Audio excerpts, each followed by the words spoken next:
Today we are joined by Norman Ohler. Norman is the author of the international bestseller Blitzed and more recently Tripped: Nazi Germany, the CIA, and the Dawn of the Psychedelic Age, which will be linked in the description below.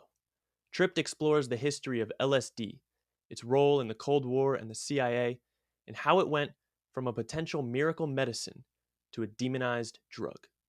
Enjoy the episode.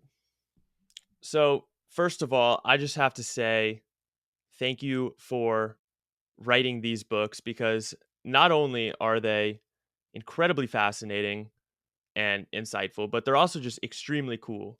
Um, I think both of these books, they're just extremely cool to read, very entertaining and interesting, but they've really opened up the perspective, I think, on Nazi Germany and World War II. The two books I'm talking about, of course, are Blitzed and Tripped here. Blitzed really just opened up the perspective on Nazi Germany, World War II, Blitzkrieg, and all that. And then Tripped here, I didn't really know much about the history of LSD um, until I read this book, and I was absolutely kind of blown away by the history behind it. But I mean, what made you write about this kind of stuff? About Nazis in general or about that time. I always wanted to write something about it when I was a teenager because I thought that the Nazis are still everywhere, which actually is true if we look at the world now. Back in the day, it was a bit of an absurd mission I was on to cleanse West Germany from fascism in the 80s because it was a democratic society. But I became a writer because I wanted to work against trends that work against democracy, and I was interested in the dictatorship for many reasons, but I never really knew what to write about it. Only when my friend Alex, DJ in Berlin, told me in 2010 that the Nazis used all these drugs, which completely contradicted my understanding of the so-called Third Reich as a law and order system, basically. I became interested from that angle and started to do research. Yeah, it's really interesting because when you think about the Nazis, you think about bureaucracy and, like you said, law and order. But when you look at it, they were using a ton of drugs. And you do make an interesting point. I think there is still kind of that ideology around today, and I appreciate you for kind of cutting against the grain and trying to dig deeper in the truth. But when exactly did the Nazis start experimenting with drugs? Because it wasn't necessarily, when they rose to power in 33, they weren't already all drugged up. When exactly did the drugs come into play? Well, when they rose in 33, they were actually anti-drug. They were the first anti-drug regime in Europe. Um, and they continue to be anti-drug officially, but in 38, methamphetamine was patented in Germany and was not an illegal drug. It was a legal drug, so it was a performance enhancer, as it was. That's how it was marketed because it was new and the dangers and health risks of meth were not clear at all. Actually, German universities thought it was. They made studies in several universities, which I talk about in Blitz. They were quite happy with with methamphetamine. Not happy, I mean, but they looked at the positive things, and the positive or the effects that they found back in the late 30s were more energy, less sleep, um, more drive, bigger drive, and that was considered to be good for the performance-driven society that was capitalist, National Socialist Germany. So Pavitin, as it was labeled back then, was um, had no stigma around it. It was like Coca-Cola, but it didn't taste so good. It was just a pill, you swallowed it. Um, so the Nazis didn't really get into it. The Germans got into it, the normal population, and then a bit later in late 38 and 39, a professor working for the German army, which again is not a Nazi institution at the time, but the regular German army, the guy was responsible for performance enhancement, and he studied the reports from the universities and thought this might be good for the soldiers. The Nazis were actually against it in the beginning, like the Secretary of Health, had the Health Führer, as he was called. When he found out that the army was ordering methamphetamine, he said this is against our ideology. Because the Nazi ideology was that the ideology is the drug. The belief in the cause will stimulate enough. We don't need synthetic stimulants like methamphetamine. But the army was much more pragmatic about it, and they just wanted to reduce the need for sleep of their men, which is something that actually works with methamphetamine. It's not really a bedtime drug, you know. It actually prohibits you from sleep for quite some time. So the idea was the Germans could fight longer on any specific day, you know, when the others get tired. It's like doping in sports, so it's a very pragmatic approach that the Nazis never really embraced, but the Wehrmacht, the military, they embraced it, and they were successful with it in the beginning.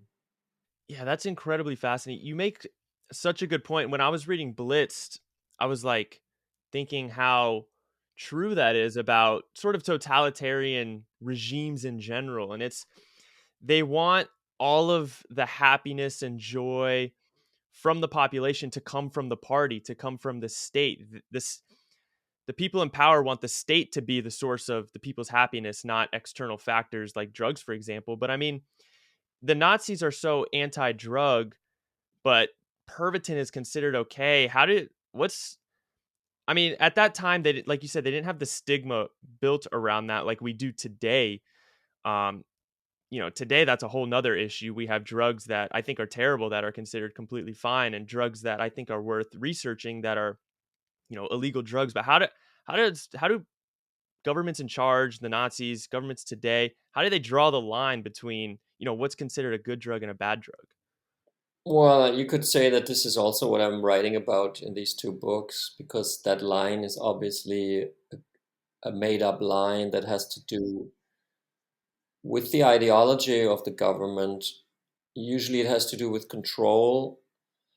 Maybe it could have to do with influences from the pharmaceutical industry, that certain products are marketable and profitable, while others, like LSD, for example, is not really that profitable. So it makes more sense to market antidepressants than LSD, of which you might only need like one dose a year to stay away from your mental problems.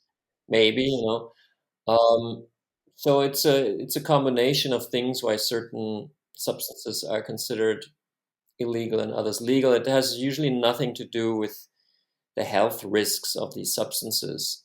Um, yeah, and that's kind of what I think should be. That's what government should look at. They should actually look at scientific data, but they don't. And I'm looking in my books, where does this actually come from? How did this originate? What are the real reasons? Often racism is a reason. In America, the anti-drug policy started from a racist basis, the same in Nazi Germany, where Jews were considered to be taking more drugs than the non-Jewish Germans.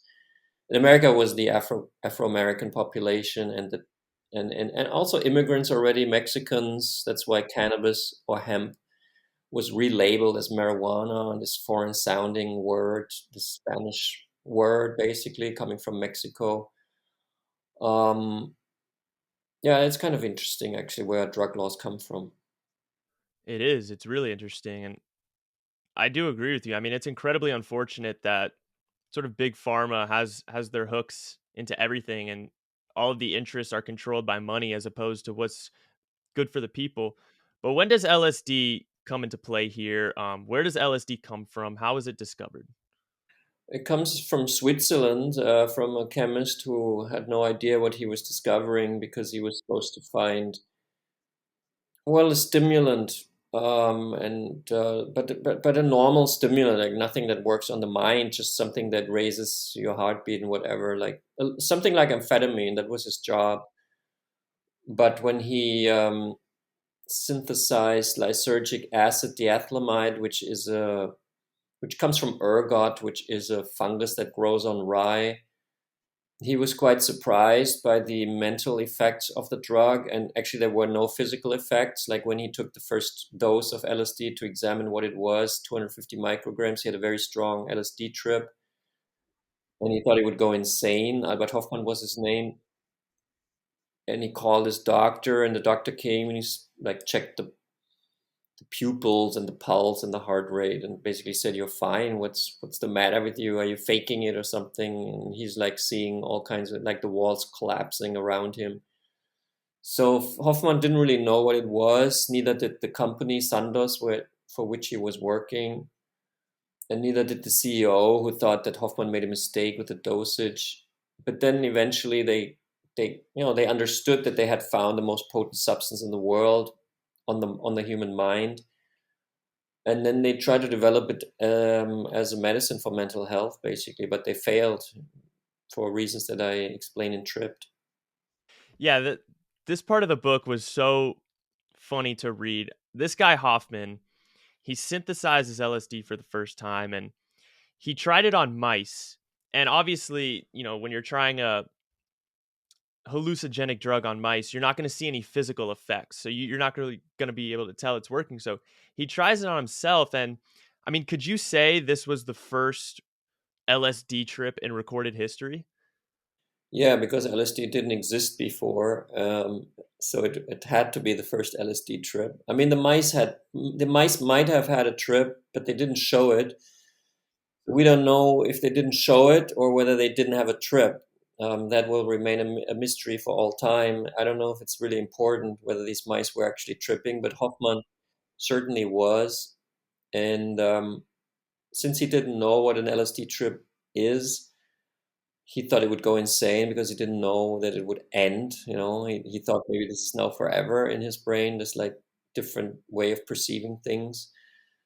So it was probably quite an interesting trip. He called it a horror trip. I mean, there's good LSD trips, which are the majority, and bad trips, which are horror trips.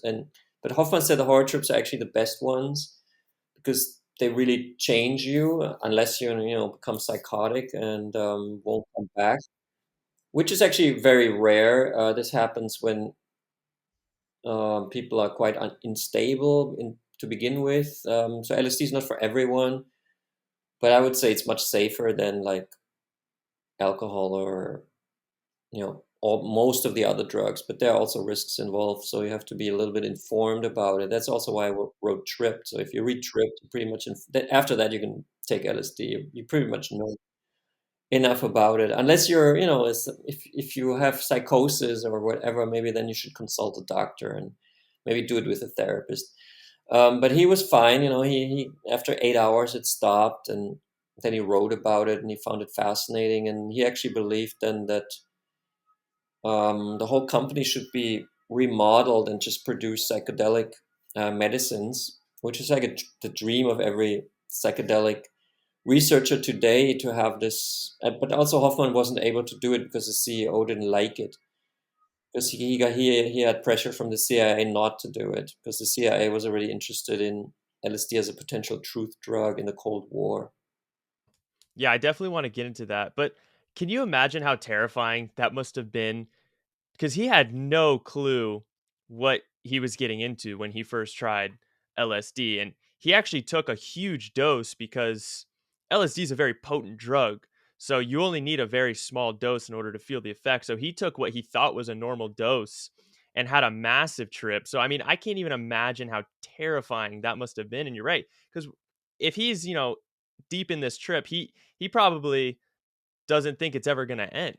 So I mean, what was the story of his trip? With the infamous bike ride and all of that. Well, when I was in the archives there at Sandoz, they showed me his original lab books, and you can like see how he writes down the hour when he takes it, and then suddenly he can't write anymore because the trip gets too strong, like after 40 minutes. And he asks his assistant to bring him home, which she didn't really realize. She probably thought he was feeling a little bit queasy or uneasy, or so she suggested to take the bike because he had come by bike in the morning, so they bicycled home. This is every year on what is it, April 16 or April 19. It's a bicycle day everywhere in the world where people take LSD and then ride their bikes in paying tribute to Hoffman on his bike. So the bike trip was probably pretty radical through sleepy Basel, Switzerland in 1943. He was like, I don't know what he experienced on the bike. I mean, he was happy when he was home. And then the doctor came and said, "You're fine." But he said, "I'm not fine." He's like left his body and saw his body lying there. And so he had an out of body experience and was not prepared for this at all. It's actually kind of similar to what I experienced when I took LSD for the first time because I didn't know what it was. So I also had these kind of experiences because it was also very strong. Usually, the first trip you take is stronger than the following trips because your brain is like is not used to it.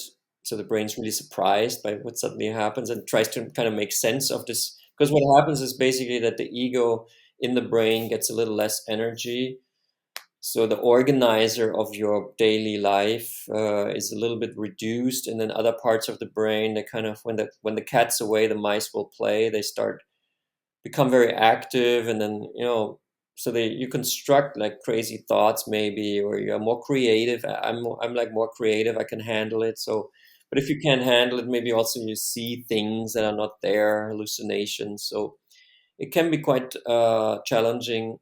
Um, but in the end, it stops, after 8 hours.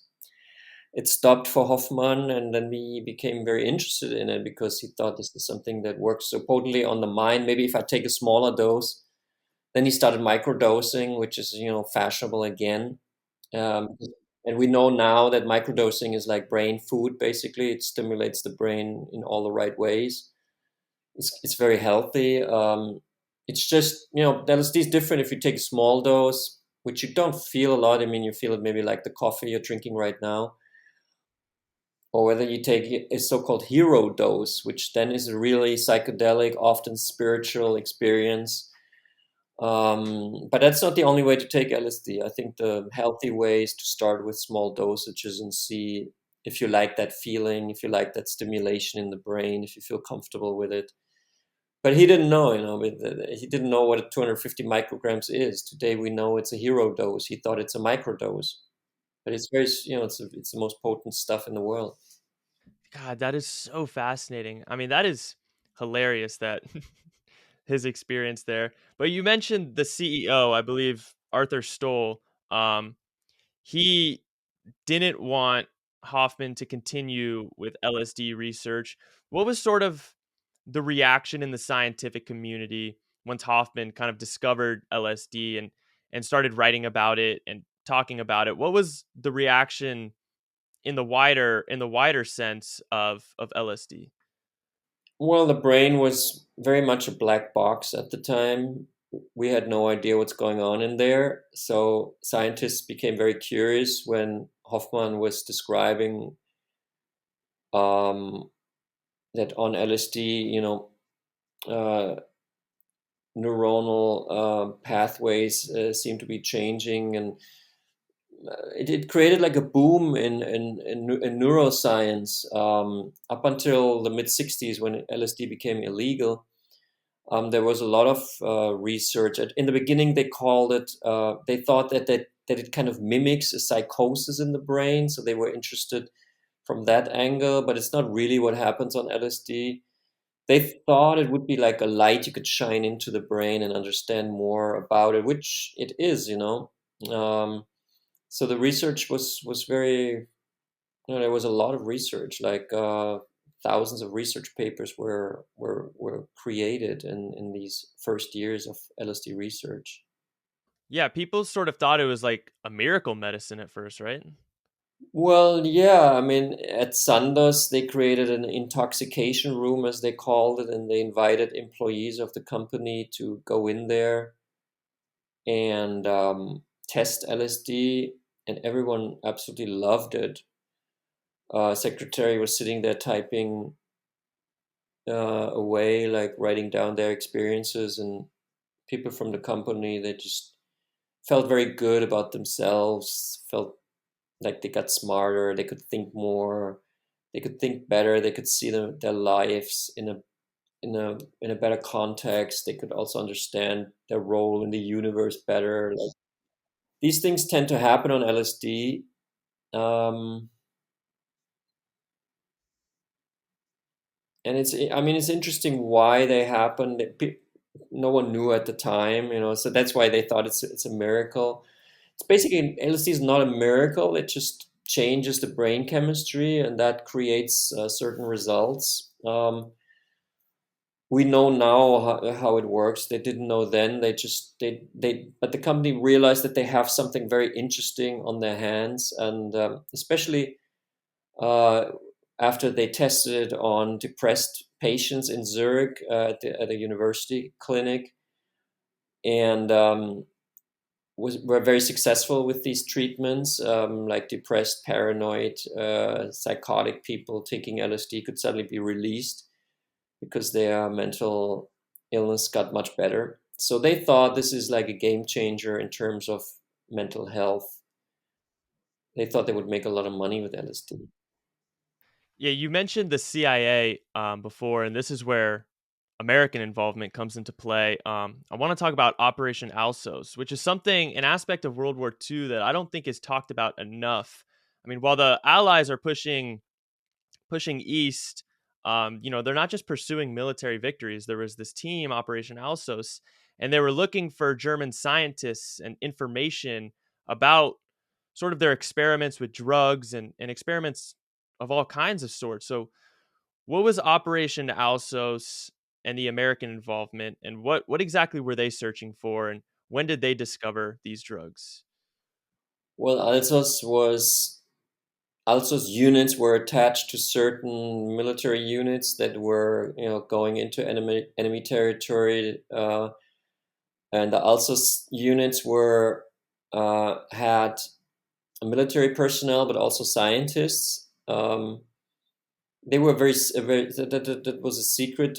They were secret units, or it wasn't. It was because they were going for secret knowledge of Nazi scientists, especially in regards to the nuclear um, weapons program of the Nazis, because the Americans were trying very hard to develop a nuclear bomb, and they hadn't succeeded yet in the spring of 1945, and they thought that maybe with the help of the Germans they would be able to succeed, thinking that the Germans would be quite advanced in nuclear research, which is still an under research topic, actually, how far they were. I mean, there are books out there saying that the Germans did have the nuclear bomb, that the Americans just basically took it, and then that the bombs used on Japan were actually German nuclear bombs.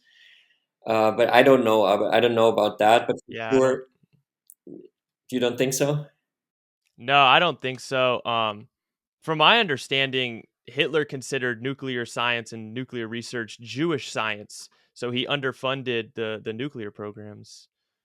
Well, maybe, that's all. That could also be not true. I'm just not sure. I don't have the information, but well, we know that the Germans didn't finish to make a nuclear bomb. Fortunately, they did not. Otherwise, they would have used it, and probably won the war, which would have been horrible. Um, but and I'm sure they had some kind of things that Alsos was able to discover. But Alsos also had another focus, and that was biochemical weapons. So their their goal was to identify German scientists who were in deep into biochemical weapons programs as well. And they spoke to Richard Kuhn, for example, among other scientists, Nobel Prize winner for chemistry, who was Hitler's leading biochemist. He developed the nerve poison Soman, which is the deadliest up until this day. So he was really, really deep into Nazi weapons development or German military weapons development, biochemical weapons. And he was debriefed in the spring of 45 in Heidelberg, where he was, living and teaching at the university. And he had been a very close friend of Arthur Stoll, the CEO of Sandoz that you mentioned. They had had the same teacher like 20, 30 years ago, Richard Wildstetter, Jewish German biochemist. So they had been friends since then, Stoll and Kuhn. And Kuhn was very much informed about the about LSD, about the whole, about everything basically that went on at Sandoz, because the two men, Stoll and Kuhn, would exchange their research like scientists sometimes do.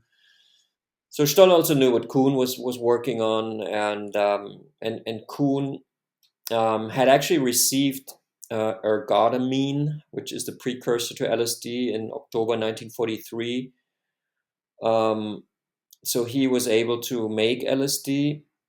Maybe he even received LSD without writing LSD in the letter. Maybe they labeled it as ergotamine, but that ergotamine tatra, like it's very close to LSD. I found that letter in the archive where he said, "Thank you for sending me this over."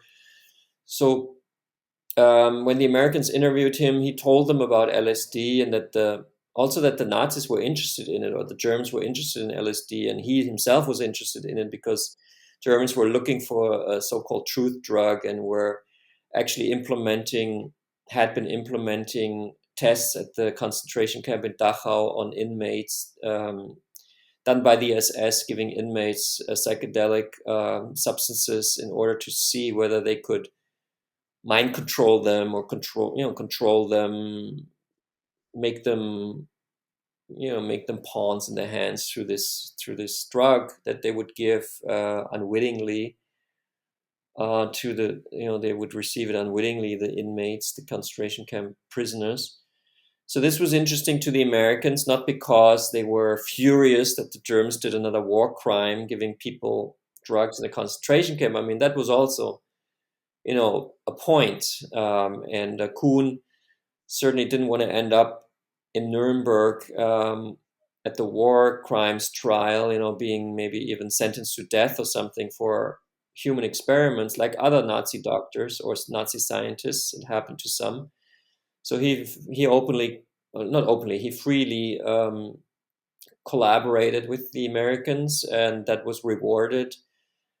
He was invited to the United States. He gave lectures, etc., so he could continue his career. And when he talked about LSD, Americans became very interested because Germans were interested in it, and so they thought maybe now they could develop a truth drug. And at first, the American military tried to kind of work with the SS documents that they received through Kuhn and found also in the concentration camp in Dachau. They gave these documents to a Harvard professor called Beecher, who was kind of the drug expert of the US military. So he wrote reports on the SS reports, and they then landed on the desk of Sidney Gottlieb, who started the MK Ultra program once the CIA was founded in 1947. So the CIA basically took over from the US military, who basically had taken over from the German military. So then LSD weapon as a potential weapon was being looked at by the CIA, and then the CIA also then they put pressure on Sandoz not to bring it out as a medicine, but to only make it for the CIA. That was their dream. Like Gottlieb went with a suitcase full of cash, flew to Basel, and wanted to buy the world supply of LSD and make sure that all the LSD that would be manufactured from now on would land in the hands of the CIA, which is not exactly what happened, but still he was able to issue control over the global LSD situation at the time. Yeah, this is another fascinating aspect of World War II, and that's Operation Paperclip. And as the Americans are sort of capturing these Nazi scientists and chemists and physicists. They're bringing them back to America, like you mentioned. I think Kuhn, you said he came back to America and gave lectures, and I think this was part of Operation Paperclip. And a lot of people, when they think about that, they think of Werner von Braun and the V 2 rocket and obviously his role with NASA. But there were hundreds of Nazi scientists that were brought over for all sorts of different research in the scientific field. Um, so what was the sort of the role of LSD um, researchers in Operation Paperclip? Were they coming to America? No, but because there were none in Nazi Germany except Kuhn, he was the only one. And this SS doctor Plötner who did the tests in Dachau, but he disappeared after the war and he only reappeared a few years later. Like he changed his name. He was too scared. He probably didn't. Maybe he didn't know about Paperclip, or no one told him, or like maybe he thought he would end up in on the on death row anyhow because he was too bad for, even for the Americans. So it was basically in the American hands then to continue the research. So that's what Gottlieb did in America on American unwitting American citizens at Harvard. Tests were done, and so it's a big program, MK Ultra, which I show in Tripped also what all went down on American soil. Yeah, I'd love to flesh that out in a minute, but I want to talk about Henry Anslinger. Despite the American interest in these drugs, in LSD, there was this guy, Henry Anslinger, sort of exploiting the situation in Berlin and in Germany after World War II. Because by the end of World War II, Germany and Berlin was just destroyed. I mean, they'd been bombed for years. There really was no law and order in place. It was kind of chaos in Berlin, and this gave rise to a black market, a drug trade. What was Henry Anslinger's role in this? Because this sort of anti-drug policy that the Americans have, that they adopted from Nazi Germany, sort of came from Anslinger. So who was he, and what was his role? Well, he was basically a Nazi, but he was an American citizen. He had German, Swiss parents. He was a racist. He hated Afro Americans, called them with the N word, even in memos that he wrote. Like he was the head of the Federal Bureau of Narcotics, which is now the DEA. At the time, it was called the FBN. Um, and his job was at first to enforce the prohibition on alcohol. He miserably failed with that job. The prohibition was reversed or ended. You know, alcohol became legal again, and then he looked at hemp, which he then called marijuana. That was kind of his idea, um, because he hated all non-white influences in American society, and he thought that these groups like Mexican refugees or Afro Americans, especially in the jazz scene. He really hated the jazz scene. He thought that these non-white Americans consume a lot of drugs like hemp, and because they do that, they develop un-American habits. So he and also in order to save his bureau, which had no job anymore because alcohol was now legal again, he just made worked for making hemp illegal, marijuana illegal, and together with Hearst, the media guy who owned a lot of newspapers, who also didn't like hemp because he also had paper mills, and he thought hemp was bad for his business because you can also make paper from hemp. And he owned forests, and he wanted to make paper from trees. They actually were able to create like regulations and then laws around cannabis. So it was not really because cannabis is dangerous, which we know today that it's not really dangerous. I mean, it is, it has its dangers, but it's not what he tried to make the American public believe it would be, like the evil weed that turns you into a maniac and you become a killer. And it's all bullshit. That's really anti-drug propaganda that he started in the 30s, and he was quite good at it. He was a good, lobbyist in Washington. Um, he was bipartisan, so presidents from both parties liked him. He stayed kind of in his position as the anti-drug czar of America for many decades. And yeah, he also liked the Nazi anti-drug approach. Like the Nazis were very much against opioids, and like the illegal drugs that still most of them are illegal now. That was kind of an invention by the Nazis, to have like a tool in your hand to punish people, especially minorities. So he thought that idea of racial profiling appealed to Anslinger, and he when Germany was destroyed in 45, there was still a lot of drugs around, and he sent an agent to Berlin to regulate the chaotic drug situation and enforce prohibition in Germany. And he wanted to present that the success of making Germany drug free to the United Nations, because he was also the ambassador of the United States to the United Nations, which was then, just starting with global anti-drug policies. That was also Anslinger's idea. Drugs should not only be illegal in the United States, they should be illegal everywhere in the world. So he plays a huge role. And when we suffer today from our still prohibitionist drug laws, which come from that time, we can, point the finger at Anslinger. He's majorly responsible for the mess we're in right now. Yeah, that's such a shame that sort of the policies that were made in the 30s, in the 40s with, this racially charged guy.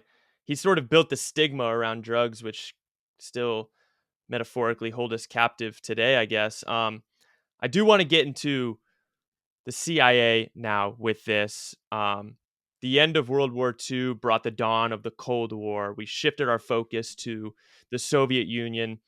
And not only did the nuclear arms race commence, but a truth drug race commenced. Both sides were vying for, or maybe this was propaganda, but this was sort of the narrative that both sides were vying for um, finding this truth drug to make basically, like you said earlier, make pawns of people so they could get information from them. Um, can you speak to sort of the narrative around the Soviet Union and this communist brainwashing phrase that came to be? Well, the CIA director Dulles um, addressed university students at one of his first speeches that he gave. And the CIA wasn't really known at the time because it was new. It was made in 47 because the United States was now a superpower and needed like a central intelligence agency, because before that they didn't have one. And the Soviet Union was already quite good in intelligence because they had been really fighting the war against Hitler. I mean, that's just the Soviet Union was pretty hardcore at the time, and they were expanding their sphere of influence across not only Europe but across the world. So the United States tried to, prevent every country in the world becoming communist, um, and therefore, had to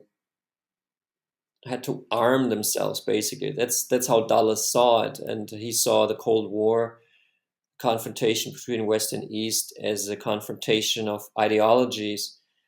Capitalism, which the U.S. always calls freedom or democracy, but basically it's just capitalism versus communism. Corporatism versus state communism, like two evils basically, like competing with each other. And it was all about convincing people what is the better system. So Dulles, the CIA director, called it brain warfare. He said this is really about, this is the war of the minds that's now starting, and we have to win it. And there was a lot of fear I mean, there was a time of paranoia in America. Like everyone could be a Russian spy. Like your neighbors could be communists, basically.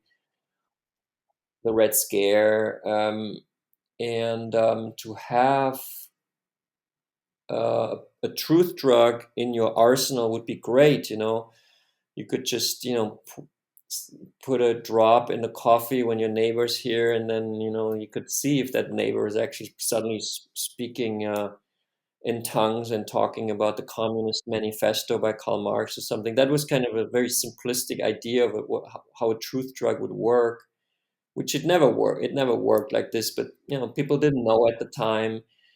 And the CIA was also convinced, or at least pretended to be convinced, that the Russians were already deep into mind control like techniques, that they were really trying to brainwash the American people. It's kind of funny because the Americans are like the masters now of the brainwashing techniques, or at least American companies are very good at it. Like, what is this company called? The Facebook company, the social media company. What's it called? Meta is very good in brainwashing. Um, so, I mean, the idea was, if they have it, we also have to have it. We can't be unprepared. This all makes sense, in the Cold War. It's an arms race also when it comes to drugs and biochemical stuff. And if maybe the Soviets are already, preparing the LSD weapon and will poison the water supply of New York and LA at the same time, or like the Pentagon will poison the Pentagon and then attack us or whatever. So, I mean, these thoughts make sense from a Cold Warrior's point of view. So America really went into trying to develop a truth drug, and looked at LSD very intensely, and tried to prevent Sandoz, the Swiss company, from selling LSD to the other side of the Iron Curtain. That was kind of the background of MK Ultra, this mind control program. I think that's an important point to make that you made. It's easy to look back in hindsight from where we are now and sort of see the dubiousness in their actions and see how they were wrong. But if you put yourself in their shoes, um, with the information they had at the time, their actions are, they're wrong, but they are understandable. And I think it's important to empathize when looking back on history. But were the Soviets actually, doing this sort of true drug experiment, or was this just propaganda? I never found anything. I mean, I can't rule it out, but nothing really points to them doing it. I mean, in the Korean War, there were these famous cases of captured US pilots who would then go in front of Chinese cameras and say things like that they dropped biochemical weapons on the Korean civilian population. And then, the reaction in the US was, obviously this can't be true. We would never do such a thing. So they must have been brainwashed. That's in a way when the idea of brainwashing really started with the Korean War. But maybe they were just saying the truth. I don't know. I mean, also you don't really. I'm sure they were, the Chinese. I'm sure it's not nice to be in a war, captured by the Chinese, and then being interrogated for like a year in a cage or something. I don't know if it's torture or brainwashing or what it is. It's certainly horrible. And maybe then they tell you, if you go in front of the camera and you say that America is bad, then we'll let you live, and if you don't say that, we'll give you the rice torture or something. So I don't know. But I've never come across like serious mind control experiments that the communists did. Um, there was a program in Czechoslovakia, but it was not really a mind control program. That's the only Eastern country where LSD was produced. They had a factory near Prague where they made LSD and then gave it to a lot of artists and intellectuals in Czechoslovakia in the 50s and 60s. And I think that actually contributed to this free spirit that evolved in Czechoslovakia, which then led to them trying to leave the Eastern Bloc, leave the Warsaw Pact, which then led to Soviet tanks rolling into Prague. Um, So yeah, that's my knowledge so far. Well, nevertheless, this fear drove the CIA and the Americans to start MK Ultra, which you have referenced, um, giving people LSD without their knowledge, trying to find this truth drug. What exactly was MK Ultra? What was the goal of MK Ultra? Um, and what was its effect? What was its impact? Well, the goal of MK Ultra was to win the brain warfare. Um, in order to do so, they hired a man called Sidney Gottlieb, who became the head of MK Ultra, and he was basically interested in all kinds of dirty mind tricks, like how can you manipulate a person? How could you change? How could you install fear in a person? How, this is all about what, prisoners that we interrogate, or can we create the Manchurian candidate, or can we make a person gay, or can we make a person, can we, like, lots of questions about manipulating the mind or a personality. Can we destroy a personality if we give that person a very high dosage of LSD, maybe every day, and that, without that person knowing, like, person would think goes insane. Whenever I drink coffee, I go insane, and my colleagues don't. So maybe something's wrong with me. Weird questions like this were tested. A lot of this knowledge has been destroyed by the CIA. A lot of this research has been destroyed by the CIA. So we don't know the full extent, but some things survived, and I talk about them in Trip. For example, the safe houses, which were installed in New York City and San Francisco, which were apartments rigged with microphones and cameras, where people from the street were, or from bars, like bohemians, artists, Bob Dylan hanging out in the White Horse Tavern in the West Village, and then like some dude is next to him and being very cool, and then says, "Come to my pad, and we'll drink more. It's free." I mean, Bob Dylan probably didn't have a money problem, but a lot of artists then would go to these apartments and have a drink, and then the drink would be spiked with LSD, and then there was a two-way mirror. No, it's is it a two-way mirror? It's a one-way mirror. I don't know. It's a mirror, and behind the mirror sits an agent, and he can listen in and film and see how a person changes under LSD. So these are obviously unethical experiments. MK Ultra was quite an unethical thing that the CIA did because they did it on humans without telling them. The Americans had just invented the Nuremberg Code at the Nuremberg trials, basically saying to the Nazis, you were evil because you did experiments on humans without telling them, which it is evil. And then Americans did very similar things, like disrespecting their own Nuremberg Code.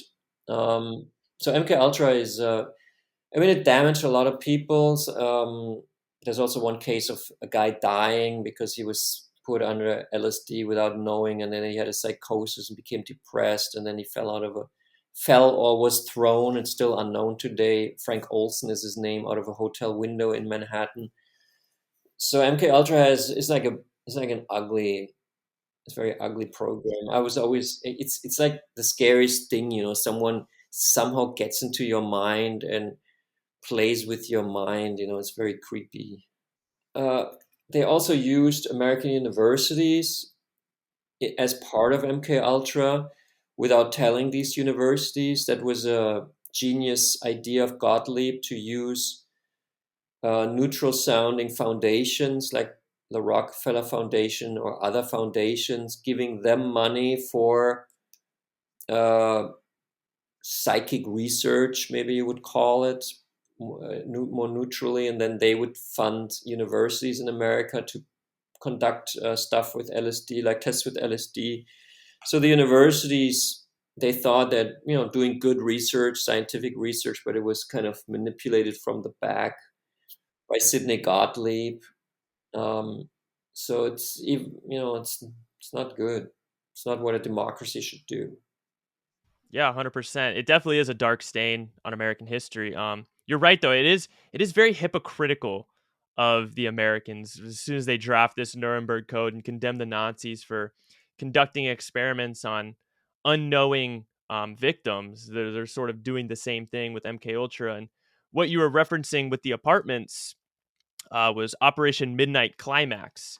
Sort of, can we get people in compromising situations to get them to reveal information, which is obviously completely unethical. I want to talk about this guy Timothy Leary. Um, Despite the bad narrative and stigma around LSD at this time, he is sort of a pioneer in America. You know, vying for LSD. So what who is Timothy Leary, and what's his role in this story? Well, Timothy Leary was kind of a square professor for psychology at Harvard. He had been at West Point before.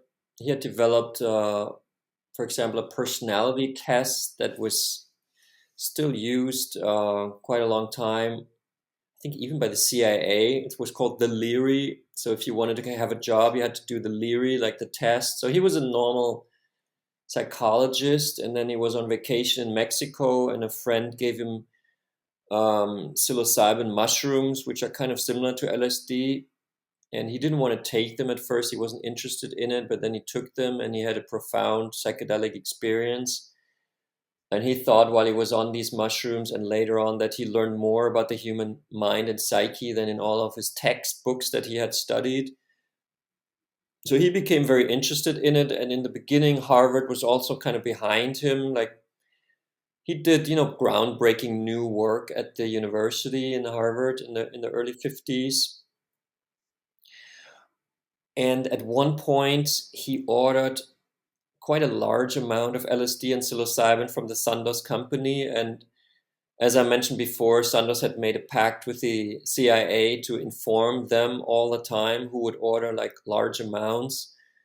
And the CIA was against that order was fulfilled, and they stopped it. So Leary didn't receive the quite large amount of LSD. He wanted to make like a huge program now, turn on a lot of students and really work with them and change them, because he thought that actually LSD makes you a better person, which has not been proven scientifically so far.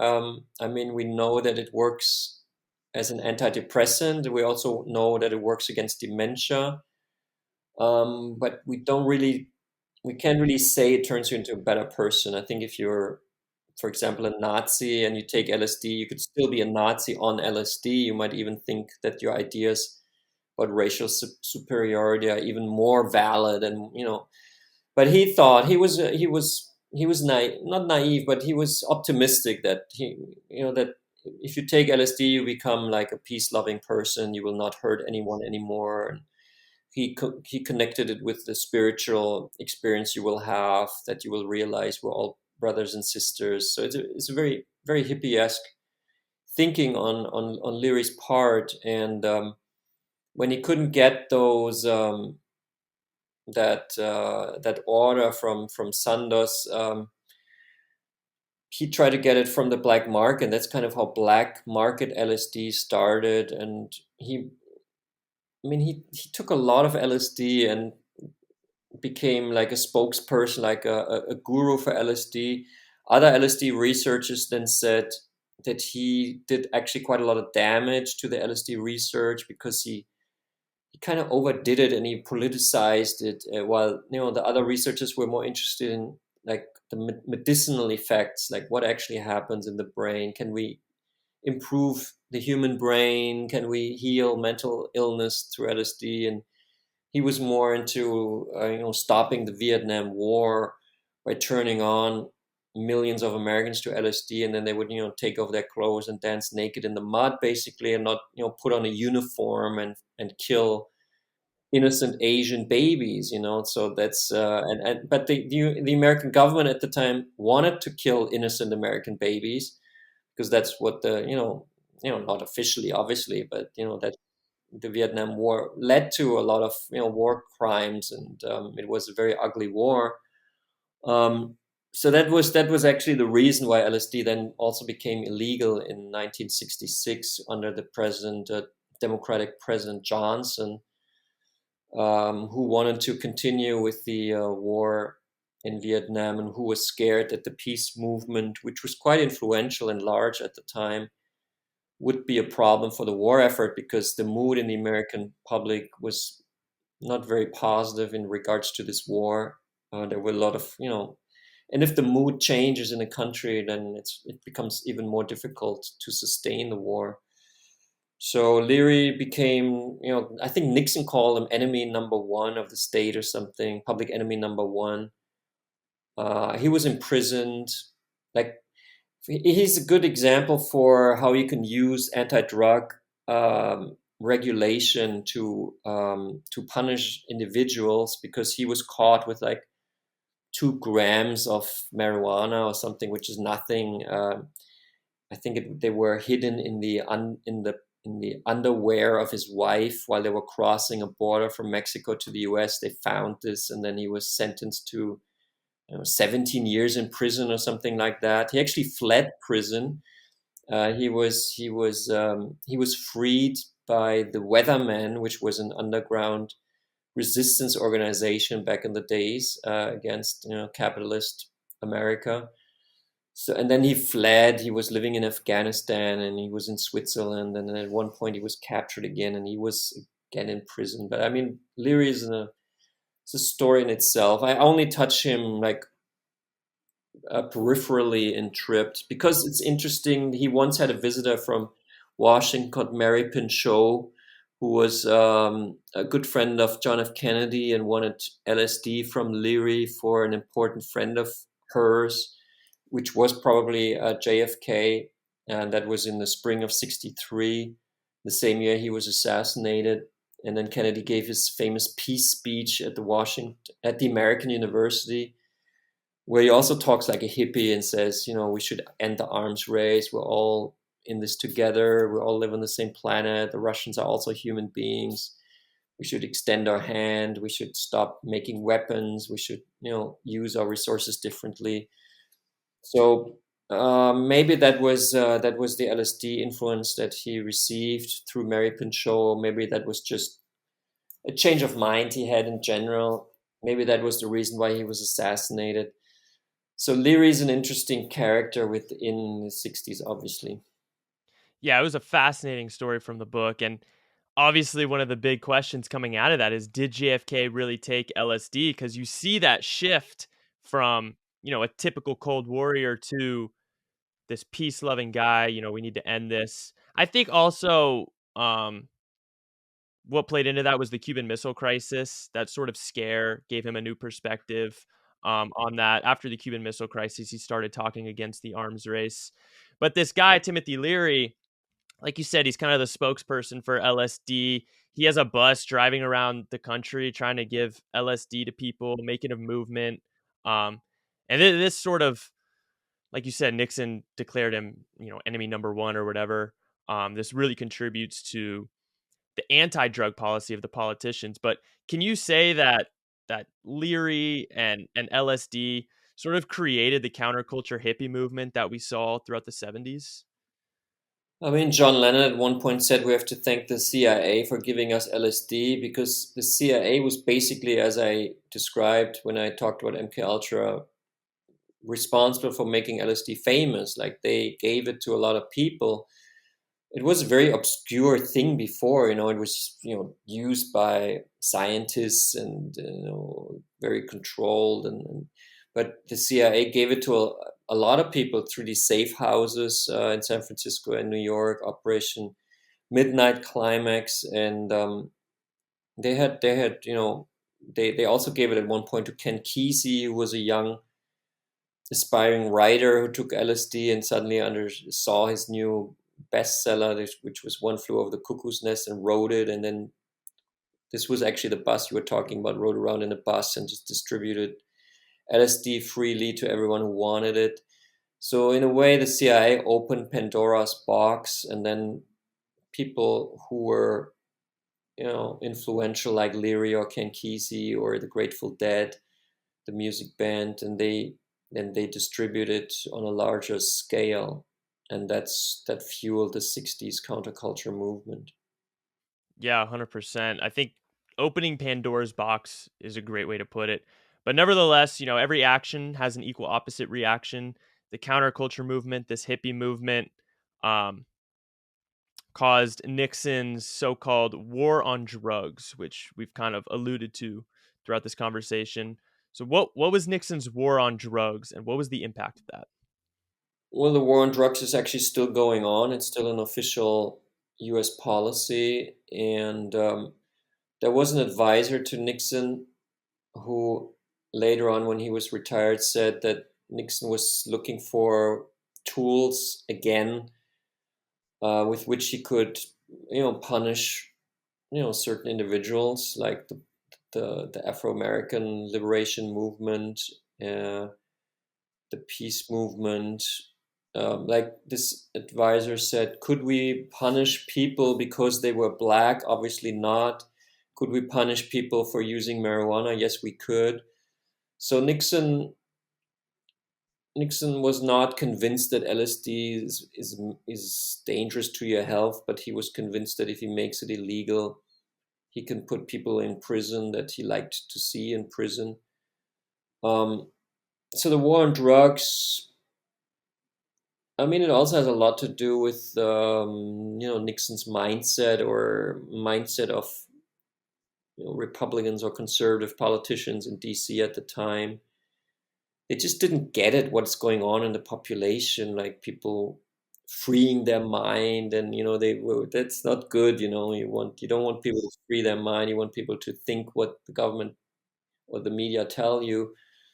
So that whole like anti-drug, anti-psychedelic behavior of the American government from those late 60s and early 70s is really outdated now, and that's why more and more people in America are now realizing that prohibitionist laws are actually mind control laws, and that they should stop. And even from, be it left wing or right wing in America, there's like that's like they don't agree on many things, but they do agree by now, I think, that we should really look at these substances. Where we should really check out whether they are actually helpful against dementia, against depression, against trauma related uh, afflictions. A lot of war veteran. Veteran movement is very much pro drug, pro psychedelics. So that is actually shifting now in the American consciousness, and I guess even Leary would be happy to see that now. And but we're still not there yet. It's still LSD is still illegal. Yeah, 100%. I think this anti-drug policy really came from a place of ignorance. People fear what they don't understand. So when you have sort of a closed mind about these substances and their potential, you don't understand them, which causes you to fear them.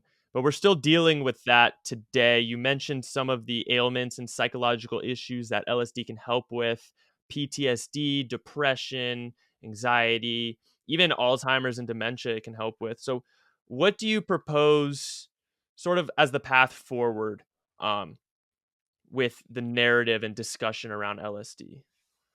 Well, first of all, it's important that people get informed about it. That's why I wrote Tripped. And with people, I mean people who might, want to prevent themselves or their loved ones from maybe getting dementia in old age.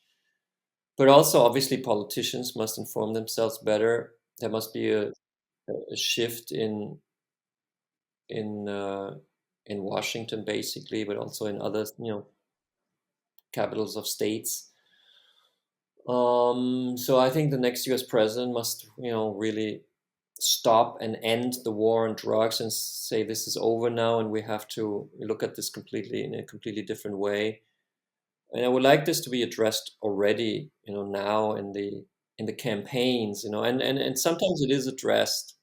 Like when Trump was at doing the Friedman podcast, he was confronted with that topic, and he immediately would say, yeah, it's great, medical marijuana is great. But it obviously says that in a podcast where all the podcast listeners kind of are of that opinion. I don't know I think the problem in America in regards to drugs are the religious people, because they are often not open yet, and they have a lot of influence, especially on the Republican Party. So let's see. But is on the right path and is more advanced than other countries when it comes to re-evaluating psychedelics. Yeah, I mean, I'm religious, and I think when looking at it through the lens of religion, I think these sort of substances can actually bring you closer to God. It can give you sort of a, out of body experience. It can heighten your consciousness and help you understand concepts that the human mind just usually can't comprehend. But I think having politicians informed, the people can be informed is one thing, but pushing to have our politicians informed is very important so they can do the legwork and push to have these reforms. I think a big aspect of it is big pharma and corporatism and the money in the drug industry. They don't want these drugs to be researched. They want to continue giving people painkillers and antidepressants and opiates with horrible side effects that are incredibly addictive, that destroy lives, but it makes a ton of money, so they're okay with it. I think that's disgusting and immoral, and I hope that politicians can start to open a dialogue around that. But before we close out, I do have one more thing to ask you, um, sort of as an offhand, unrelated topic, but that would be the stoned ape theory. I'm interested to hear your thoughts on the stoned ape theory. That is that, um, apes before we evolved to humans were eating mushrooms and all that kind of stuff and having these psychedelic trips, and it sort of grew their brains over time, over millions of years, to help us evolve into what we are today. Well, it's hard to be factual about it because we weren't there. But for sure, there must have been a reason why the frontal cortex was growing for us and not for the apes or other human species. That is basically the stoned ape theory, that we as Homo sapiens were able, or we found it maybe by chance, we found mushroom, or it could have been iboga, which is growing in Africa where we come from, where the first Homo sapiens originated. Um, yeah, I mean, you just said it basically. I don't know what you want me to add to that. It's such a interesting thing to think about. Basically, the theory is that we come from drugs. Without drugs, we wouldn't even be humans.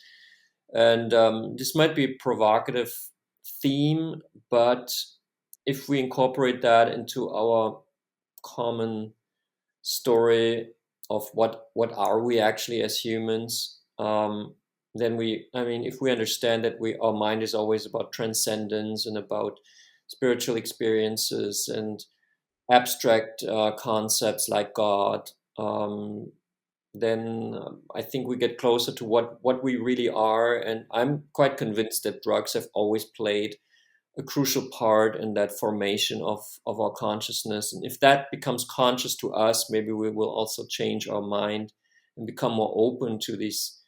The very substances that made us are now being illegalized. It's totally absurd, obviously.